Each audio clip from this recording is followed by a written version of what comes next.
Hello viewers, हम पढ़ रहे हैं कक्षा 10वीं गणित की प्रश्नावली 4.3 का प्रश्न नंबर पहला।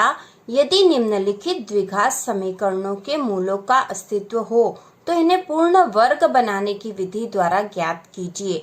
और यहाँ में प्रश्न पहला दे रखा 2x की घात 2 ऋण 7x धन 3 बराबर 0। तो इसे हल करेंगे और इसके साथ ही हम समझ लेंगे कि द्विघात समीकरण में मूलों का अस्तित्व कैसे निकालते हैं और उसे पूर्ण वर्ग विधि द्वारा कैसे हल करेंगे। तो इसको लिखेंगे। सबसे पहले हम हल, यहाँ पर जो समीकरण दे रखा वह है 2x की घात 2 ऋण 7x धन 3 बराबर 0। तो यह जो समीकरण है यह किस समीकरण के रूप में होता हमें पता ही है, और यह होता है ax की घात 2 धन bx धन c बराबर 0। इस द्विघात समीकरण के रूप में होता है, इस रूप में होता है। यह एक व्यापक समीकरण होता है। तो इसमें यदि इस रूप में है यह, तो इसमें a बराबर क्या होगा, यहाँ पर a बराबर है यहाँ 2, क्योंकि x के वर्ग के साथ जो संख्या है वह a होती, जैसे x के वर्ग के साथ जो संख्या वह a है। इसी प्रकार यहाँ पे b बराबर क्या होगा, तो b बराबर है यहाँ पे ऋण का 7। ठीक है, b x के साथ जो संख्या b है तो x के साथ यहाँ पे ऋण के साथ। इसके बाद c बराबर, तो c जो अचर पद होता वह c होता, तो c बराबर यहाँ 3 है। तो यहाँ पर हमने इस समीकरण, जो द्विघात समीकरण का मूल रूप है उसके अनुसार हमने a, b और c निकाल लिए हैं इस समीकरण से। इसे हम समीकरण 1 नाम भी दे देंगे साथ में ही। और यहाँ हमने a, b और c निकाल लिए हैं। अब हमसे प्रश्न में जो कहा गया है, यदि निम्नलिखित द्विघात समीकरणों के मूलों का अस्तित्व हो तो इन्हें पूर्ण वर्ग बनाने की विधि द्वारा ज्ञात कीजिए। तो सबसे पहले हमें यह देखना है कि इसमें मूलों का अस्तित्व है या नहीं। तो हम यहाँ लिखेंगे मूलों का अस्तित्व, मूलों का अस्तित्व जांचने पर। तो मूलों का अस्तित्व कैसे निकालते हैं, तो इसका एक सूत्र है, यदि b का वर्ग ऋण 4ac बड़ा या बराबर है 0 का, तो मूलों का अस्तित्व, तो मूलों का अस्तित्व है। यदि b का वर्ग ऋण 4ac बड़ा या बराबर है 0 से, तो मूलों का अस्तित्व है।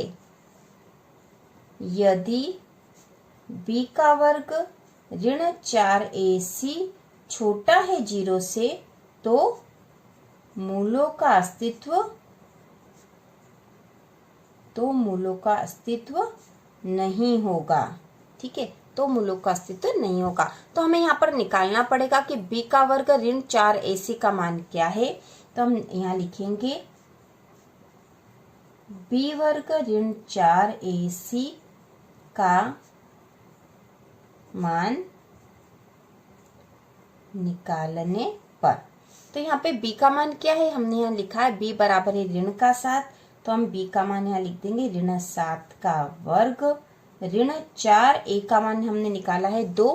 ठीक है, a का मान है 2, तो गुणा 2 गुणा c का मान है यहाँ 3, तो यहाँ पे बराबर, तो यहाँ पे ऋण 7 का वर्ग, ऋण 7 का वर्ग मतलब ये हुआ कि ऋण 7 में ऋण 7 का गुणा।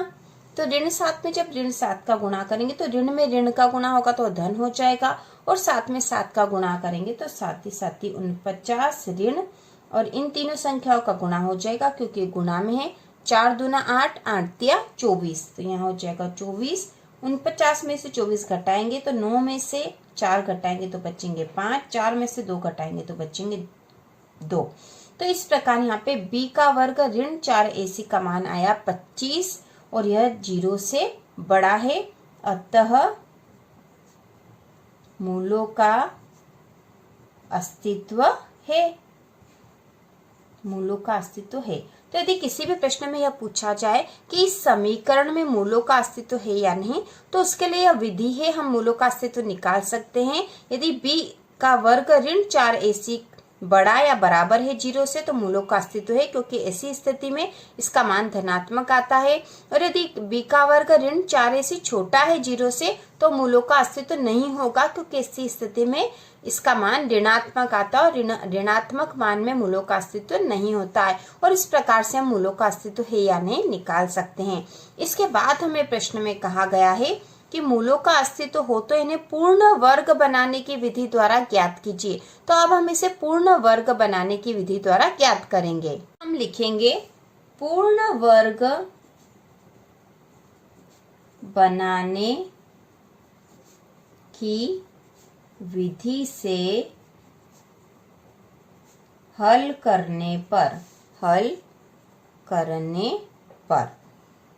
तो पूर्ण वर्ग क्या होते हैं हमें पता है कि पूर्ण वर्ग जैसे कि 4 जो है 4 ये 2 का पूर्ण वर्ग है, क्योंकि 2 का वर्ग करेंगे तो इसका मान 4 आ जाता है।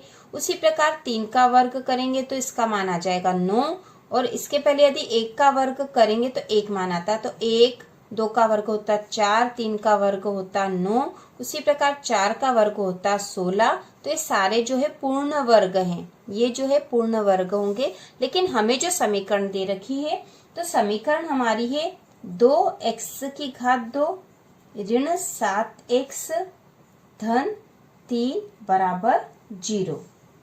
तो यहाँ पर 2 जो संख्या दे रखी है पूर्ण वर्ग नहीं है।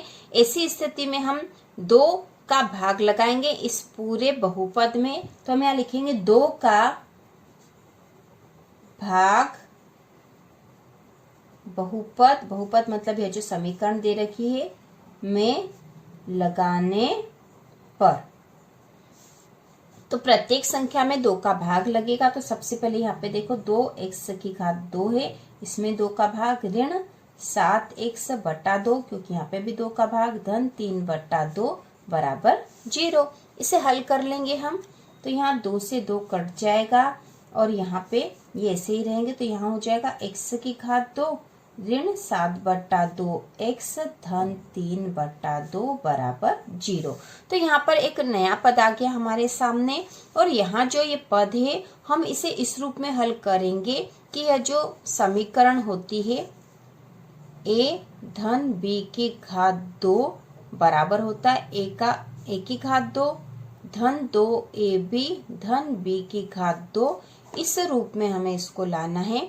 तो यहाँ पे जो x का वर्ग तो है ही सही, और यहाँ पे है 2ab है, ठीक है, ये है 2ab, ये 2ab है, और हमें b का वर्ग यहाँ निकालना पड़ेगा। b का वर्ग मतलब b क्या है वो निकालना पड़ेगा और फिर उसका वर्ग कर देंगे तो ये इस रूप में आ जाएगी और फिर हम इसे हल करेंगे। तो हम जब इन सवालों को कर लेंगे तो हम आसानी से समझ सकेंगे हमें इस रूप में लानी है। तो यहाँ पर हमने मान लिया है कि x का वर्ग मतलब a का वर्ग है। इसके बाद तो जो ऋण 7 बटा 2 x वाली संख्या है यह 2ab के बराबर है, और b का वर्ग हमें निकालना पड़ेगा। तो यहाँ पे b का वर्ग क्या होगा तो देखो हम यही हल करके देख लेंगे। तो 2ab के स्थान पर क्या है ऋण 7 बटा 2x, ऋण 7 बटा 2x। तो हमें पता है कि 2 गुणा a का मान तो हमें पता है, a का मान क्या है यहाँ पे x है। तो यहाँ x गुणा b का मान निकालना है बराबर 7 बटा 2x। अब यहाँ देखो x से x काट देंगे तो b बराबर हो जाएगा 7 बटा 2, और ये जो 2 है यहाँ यह भी नीचे बटे में चला जाएगा तो ये बटा 2 हो जाएगा यहाँ पे। तो b बराबर हो गया 7 बटा 4, ठीक है, b का मान हमारे पास आ गया 7 बटा 4। तो हम यहाँ पे जो b का मान आया है उसके वर्ग को जोड़ भी देंगे और घटा भी देंगे, उससे इस समीकरण में कोई फर्क नहीं पड़ेगा, लेकिन हमें इस सूत्र का प्रयोग करना मिल जाएगा। तो हम यहाँ लिखेंगे x का वर्ग ऋण 7 बटा 2x धन 7 बटा 4 का वर्ग ऋण 7 बटा 4 का वर्ग, क्योंकि हमने b का मान निकाला था यहाँ 7 बटा 4, तो इसको हमने एक बार जोड़ दिया और एक बार घटा दिया, और यह इस प्रकार धन और ये ऋण वाली संख्या आपस में घट जाएगी और इससे इसका मान 0 हो जाएगा। इससे इस समीकरण पे कोई फर्क नहीं पड़ेगा। और यहाँ जो बचा था वह था 3 बटा 2 बराबर 0।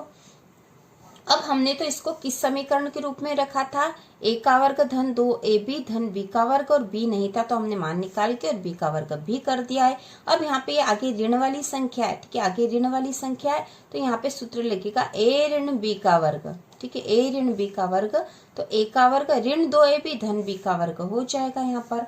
तो यहाँ पे देखो, यहाँ पे a का वर्ग के स्थान पर x का वर्ग है, ऋण 2ab के स्थान पर 7/2x है, धन b का वर्ग के स्थान पर 7/4 का वर्ग है। तो हमें यहाँ पर अब हम लिख देंगे x का वर्ग तो वाला जो सूत्र है a धन b का वर्ग और a ऋण b का वर्ग वाला सूत्र होता, तो यदि धन यहाँ पर आ जाएगा, यदि यहाँ धन हो तो हम ये वाला सूत्र लगा देंगे, लेकिन यहाँ ऋण है तो a ऋण b का वर्ग वाला सूत्र लगेगा। और यहाँ पर a ऋण b का वर्ग होता है a का वर्ग ऋण 2ab धन b का वर्ग, ये सूत्र होता है इसका। तो यहाँ पे a के स्थान पर तो x है, तो हम यहाँ लिख देंगे x ऋण b के स्थान पर क्या है, तो b के स्थान पर है 7/4 और इसका वर्ग धन, अब यहाँ पे क्या बचा है, यहाँ पे तो ये बच्चा 7/4 का वर्ग ऋण का है, तो यहाँ पे आ जाएगा ऋण, ठीक है, हमें ध्यान रखना पड़ेगा ऋण का बचेगा, क्योंकि धन वाली तो यहाँ पे आ गई है, ऋण का 7/4 का वर्ग धन 3/2 बराबर 0। अब इसको और हल कर लेंगे हम यहाँ पर, तो यहाँ पे हो जाएगा x ऋण 7/4 का वर्ग ऋण, अब 7/4 का वर्ग है तो 7 का वर्ग, 7 का वर्ग होता 7 में 7 का गुणा मतलब 49 बटा 4 का वर्ग मतलब 4 में 4 का गुणा, तो 4 चौक 16 धन 3/2 बराबर 0। और हल करेंगे हम इसको तो हो जाएगा x ऋण 7/4 का वर्ग बराबर, अब इन दोनों को हम बराबर के इस तरफ लेके चले जाएंगे, तो ये ऋण का तो धन का हो जाएगा, तो धन का 49/16 और ये धन का है तो ऋण का 3/2। अब इन दोनों संख्याओं का एलसीएम निकाल के इसको पहले हल कर लेंगे, बराबर 16 और 2 का एलसीएम जब निकालेंगे तो होगा 16, 16 एकम 16 और 1 का गुणा 49 में होगा तो यहाँ 49 ही आएगा, ऋण 2 का भाग लगाएंगे 16 में तो 2 8 16 8 आए हैं, 8 का 3 में गुणा होगा तो 8 3 24।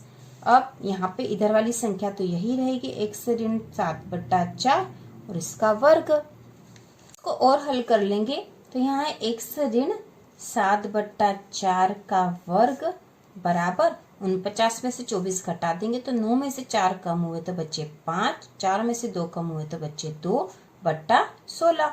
अब इसको और हल करेंगे तो ये वर्ग जो है वर्ग हटा देंगे और यहाँ रूट लग जाएगा, तो यहाँ पे हो जाएगा x ऋण 7/4 बराबर धन ऋण √25/16, ठीक है, धन ऋण यहाँ पर लग जाएगा क्योंकि यहाँ पे दो तरह के मान आ सकते हैं, इसलिए जब रूट लगाएंगे तब ऐसा कर देंगे।